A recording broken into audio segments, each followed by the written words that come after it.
Next కూడా వీళ్ళే వస్తారని నేను అనుకుంటున్నాను. మరి 2029లో మేము అధికారంలోకి వస్తాము, రప్ప నరుకుతామని చెప్పి వైసీపీ కార్యకర్తలు ఫ్లెక్సీలు పట్టుకుని ప్రచారాలు చేస్తున్నారు.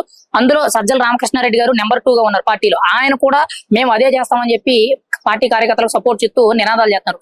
ఎంతవరకు కరెక్ట్ అంటారు? ఈ ప్రజాస్వామ్య ప్రభుత్వంలో 5 ఏళ్ల అధికారం కోసం ఇటువంటి మాటలు మాట్లాడటం, ఇటువంటి దారుణాలు చేయడం అనేది? వాళ్ళు ఎన్ని సినిమా డైలాగులు వేసినా, ఎన్ని కొత్త కొత్త క్రియేటివిటీస్ చేసినా అక్కడ ఏం న్యూస్ ఉండదు. ఇప్పుడు వాళ్ళ వెనకాల ఎంతమంది ఉన్నారండి?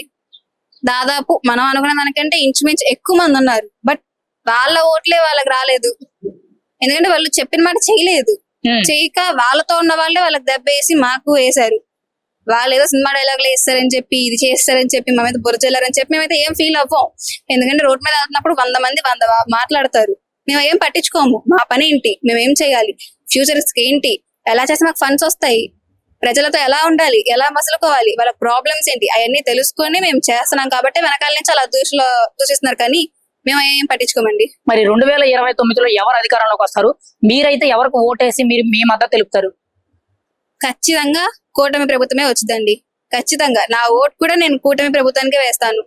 నాదొకటే కాదు, ప్రతి స్టూడెంట్ వాళ్ళకే వేస్తారు. ప్రతి ఒక్క ఆడవాళ్ళు కానీ మగవాళ్ళు కానీ అందరూ వాళ్ళకే వేస్తారండి.